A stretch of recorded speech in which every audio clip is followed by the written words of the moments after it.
Hi. This Hello. is the first video from the In English series. If you like it, there will gonna be more. If you don't like it, then, well, this is gonna just die somewhere in the abyss of YouTube. So you be nice. Okay. So, this is a top 3 of the expansions that saved the game. So how did you do your list? I just looked at games which we have in our collection and we have expansions for, and just thought, would I play that game again without the expansion? And if the answer was no, then it made the shortlist. And then Right. once I got my shortlist, I rated them in terms of my favourite expansions. But you have 7 games on your list. I have 7 games on my shortlist. I've got 15. Yes. Don't look at my list. Do we even have 15 expansions? We got more than that. Well, I missed the expansions like for Mansions of Madness. I missed all the what's the other one called? With millions expansions. Descent. Like Descent, Eldritch yeah, like Horror. all that. So because yeah. I mean, Eldritch Horror, I forgot about that one actually.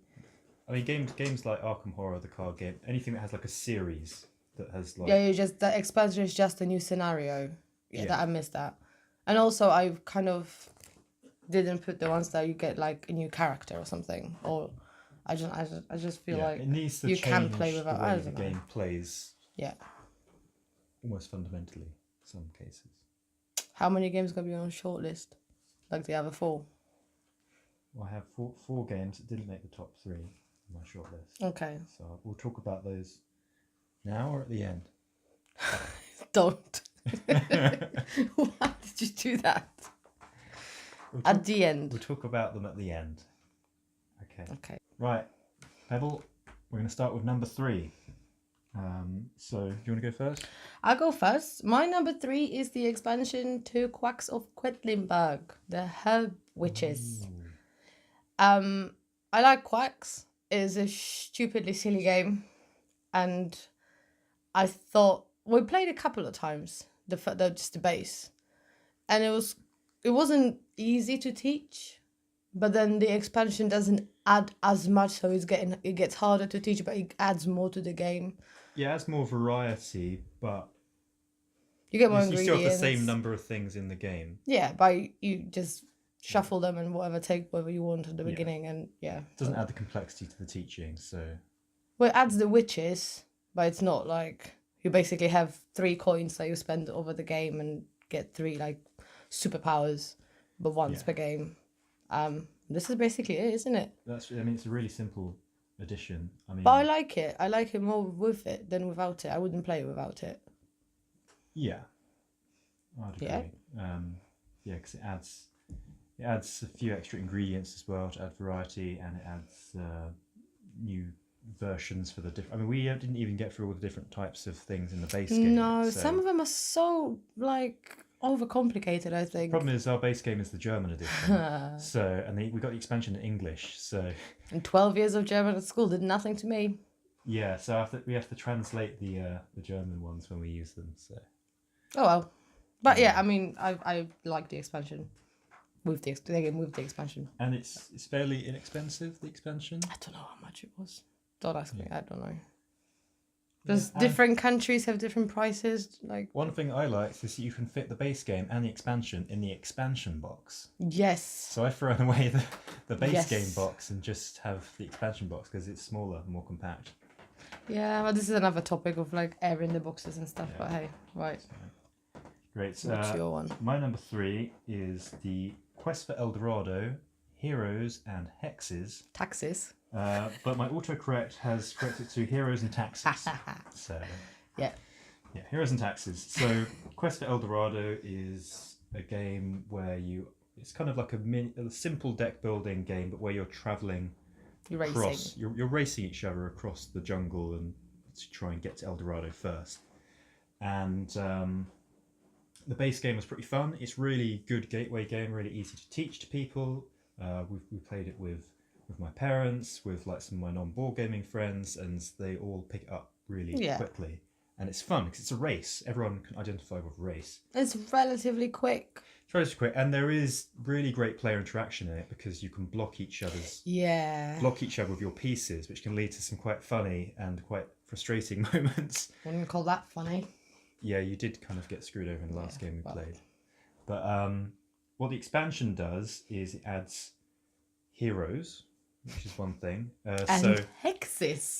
There's if you go on a detour, so it's not like the quickest route to the exit. You have to make a little bit of a detour, but you go to the hero camp, and then you draw the top 3 cards and recruit a hero.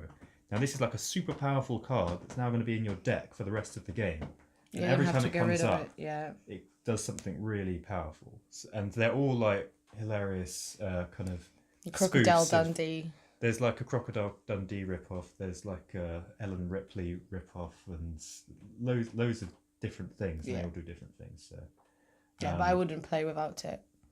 Yeah, it doesn't add much more complexity. I don't have to explain much more. Just like there are some powerful cards here if you want to make the detour. Yeah, you don't. Yeah. But the other thing adds is the hexes or taxes, as I've written here, which essentially are paths on the map that allow you to move quicker through them because they don't cost you any cards. But for every curse you move through, you have to take a curse token, and they can do bad stuff there. So they do bad stuff. They do bad stuff. Some stuff worse than others, and that cost you the game in the last one you did because you got a particularly bad. I was one. like, oh yeah, curses are not that bad. So it adds the push your luck element to it that I think really adds to the kind of the tension and the hilarity.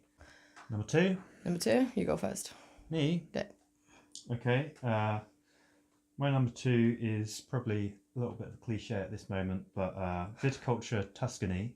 Oh, I forgot about that. Well, it's on my list and not yours, so we won't double up at least. Do you know? Oh my god. Okay. So we played standard version of Viticulture maybe twice, and we really liked it, but everyone was saying that Tuscany is a really good expansion. Yeah, it is. And we looked, and it wasn't actually that expensive because we had the Viticulture Essential Edition, which has some of the stuff already from the original Tuscany expansion, because it's really confusing. They had 2 versions of Viticulture, and they basically cut all the fat out and streamlined it down to something, and took all the best stuff from the expansion and put it in the base game. And then they had a separate Tuscany expansion which added the board and all the extra cards and things. It is such a good game. So it does make the game a little bit more complicated in that instead of having 2 seasons, summer and winter, now you have 3 seasons. You have 4 seasons. It was spring, summer, autumn, winter, like in real life. In real life, yeah. And it really, and each season does very kind of different things. So, and you've only got a limited number of workers, and each year you can only use each worker once, unless, I mean, there are some ways to get them back, but you really have to think ahead of what you're going to do this year, and people can block you. Yeah. And then that ruins your plans for the year. Yeah. And then you've got to try and think of what's the best thing I can do now? No, I can't do that. Let's rethink. It's a game I don't think we play enough. It's a very good game. Yeah, I don't know why. I think it's hard to teach. Is the thing. You can play up to 6 players, but I don't think I would want to play. That would be too long. With 6 players, I think 4 max would be the limit. So yeah, we'll have to get that one to the. You played when it's hot outside and you're drinking wine. It's a summer game. Yeah. Like I was drinking the wine. But I can't believe I forgot. It adds enough extra meat to the game to make it more replayable. It makes the teaching a little bit more difficult, but not massively. I mean, if you play the base game, you would pick up very quickly. You would not, if you know how to and play if you don't know how to play, then I mean. So Viticulture Tuscany, the Essential Edition. I can't believe I forgot about that one. Do you know why? Because it all fits in one box. Yeah. And I just look at the box and I don't think about this having an expansion. All fits in the base game box, including both the map from the original version and the map from the new version. Damn. Anyway, well, I'll be quick about my one because my number 2 is Quest for El Dorado. Quest for El Dorado. Heroes and Hexes or Taxes. Heroes and Taxes. I'm not going to speak about this one again because we already did that. But yeah, I mean, it's a great game. And I think the expansion came out not a long time ago, so yeah, I should mean, be available. 6 months. That's fine. Yeah. Yeah. And it's fairly cheap expansion as well.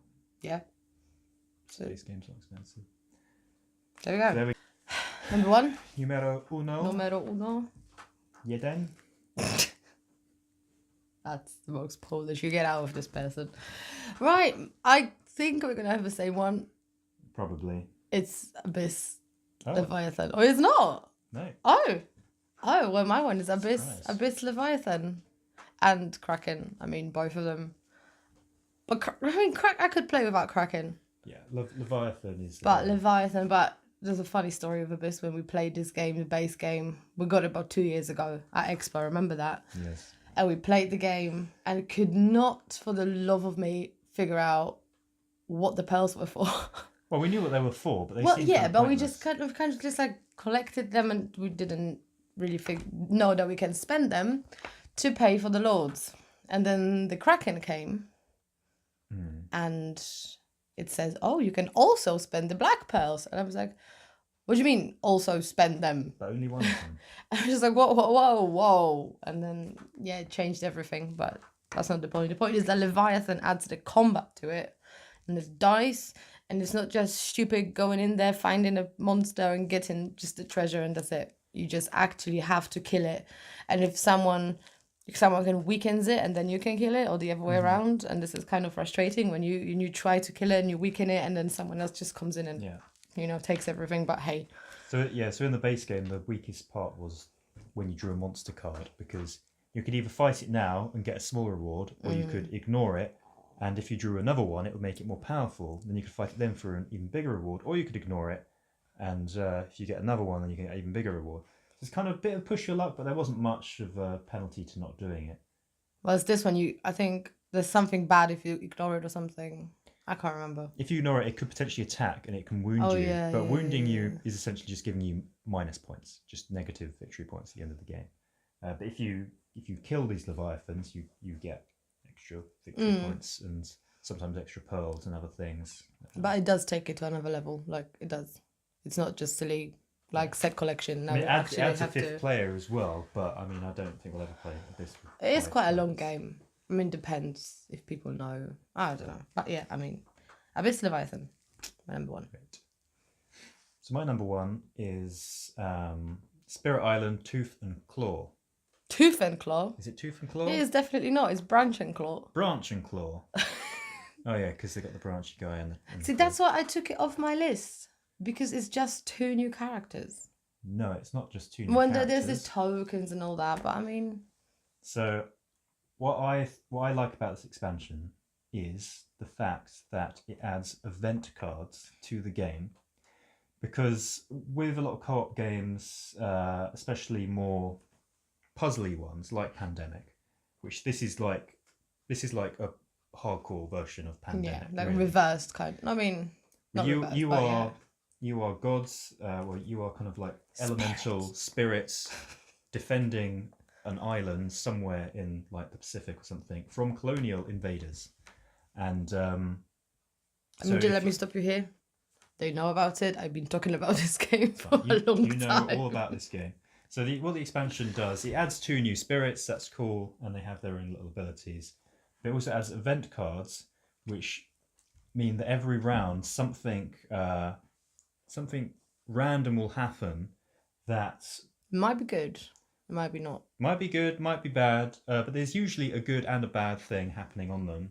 And sometimes they have a thing that if you commit enough resources together as a team, you can avoid the bad thing happening. But if you don't, the bad thing happens and you've got to deal with it.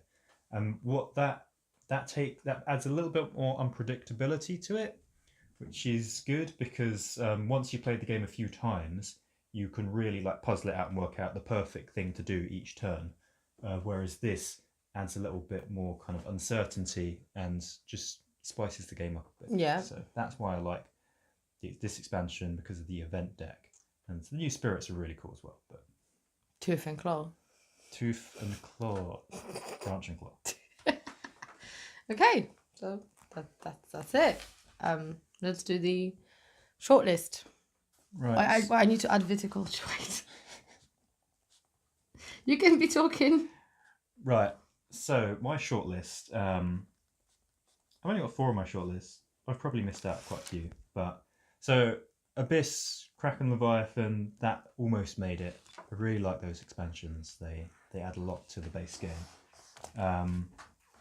Root, the River Folk, I really like, and I mean, again, it's just adding 2 more characters. But the interesting thing is that the game plays best with 4, and in the base game you only get 4 characters. So with this expansion, having 6 characters, now the combinations are much more varied. You're gonna every game is going to be different to each game because you're going to have a different combination of race of kind of like factions, and that's why I really like that expansion. Jamaica, the crew, makes Jamaica the base game, adds a bit more. I mean, it doesn't make it that much more complicated. It's really easy to teach and play with the expansion.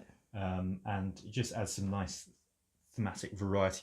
Gives you kind of like player powers that you can get throughout the game. But you need to get rid of them because sometimes you haven't more space. Yeah, so you have to think, do I want space to carry more gold and food, or do I want that space to carry this guy who makes me super powerful at killing people or whatever? Yeah. So that's a good one. And Dice Forge Rebellion is a new expansion we've got that looked really cool. We've only played it once, but I always felt the base Dice Forge needed more cards, more variety of cards that you have on the board, and the main thing, this adds twice as many cards and 2 new boards and a couple of modules. So it's going to mean that we're going to play Dice Forge a lot more, and it's every game we play of Dice Forge is going to be different. So, that's my shortlist. Well, I've got 13 on my shortlist. I'm not going to go through all of them. I'm going to say the names of them. So Robinson Crusoe Mystery Tales, only because the campaign just took that game from a shelf of shame and put it on the table for a couple of days. Yeah, play six games in 2 days, 3 days. Yeah, just like it was on the table. We didn't even pack it back to. If you like Robinson Crusoe, definitely that one. The campaign's great. Scythe Rise of Fenris, that missed my list as well. And then campaign and more variety. I mean, because once you played them, you just get the stuff. Inside you just get the factions. Spoilers. That's true. Then. Right, I had Jamaica, but I thought we're selling it, so we sold it. So Jamaica, yeah. Altiplano, I just feel like the Traveller adds.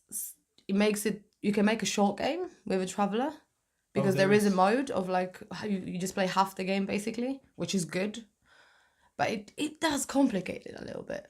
Yeah, too much. We've only played once with the Traveller. Yeah, it's a bit complicated. Then I've got Root, but then I thought it's just the faction, so that's why I didn't put it on the list. Dice Forge, Flamme Rouge. Oh, yes, we don't own Flamme Rouge, but we bought it for my mum. Yeah, my mum and my stepdad are really big into cycling, and it's enjoyable to play that when we go around. And the all the weather stuff, and that's quite cool. Yeah. Evolution Climate. Well, see, it is an expansion, but we've got the standalone, like it's its own game, really. Yeah, but I mean, if you have the base game of Evolution, definitely get the Climate add-on because it makes the game so much. Still a terrible game. It's a brilliant game. That's gonna be a different list. Sagrada. Yes, Sagrada is good. I mean, I really like the base game, and I like the fact that you've got your own dice. It makes it quicker. If you play it with 6 players, it is bam, bam, bam, done. It does make it quicker. I think I would still play the base game with 2 or 3 though. Yeah. I wouldn't feel like I need to play expansion. Clank. Again, I feel the base of Clank is still pretty good. Clank in space. Apocalypse. Duh. Wouldn't play without it. We did play without it. But I don't like it as much. It's a very good expansion. We only played it without it because we played with someone new. Yeah, it does complicate it. Yeah. Is probably why it didn't make your top 3. So it's for people who have in space played a lot, and then you get the expansion. Yeah, the expansion does add a lot, but. And then I don't know why I put Portion Explosion on it. it does have expansions. I like the expansion. I'm not big on Potion Explosion. And I've added Viticulture. And I've added Spirit Island. Because I forgot about them. Because You forgot about Spirit Island? no, I just thought that I don't know. I forgot that the expansion adds those tokens. Yes, the tokens and the events. And the events. I only thought of it as Branch and Claw. So 2 characters. It's because we've played so much of the game with the expansion that you it feels like this this one game. And Viticulture. I can't believe I forgot that. But anyway, you've looked around. Fallout. That's what we said earlier. Fallout. Yeah. I don't think we have any other Fallout's notable kind expansions. of no. Right, so this is it. That was the top 3 expansions that save the game in our collection. So if you like the video and the fact that it is in English, just if you like Matt Pendry, let us know. Give us a thumbs up, and we might do a video a month, maybe, because Matt Pendry doesn't have much time to do that. Shut up. I'm trying to play on emotions here. Doesn't have much time to do that, so I've got a couple of ideas for more list, or maybe if you want to see a live playthrough or something like Project Elite. Maybe that was suggested. Yeah. Some Project Elite monsters. Yeah. So I want to get them to the table. So yeah, if you liked it, just you know what to do with it. If you didn't like it, you know what to do with that too. But you liked it.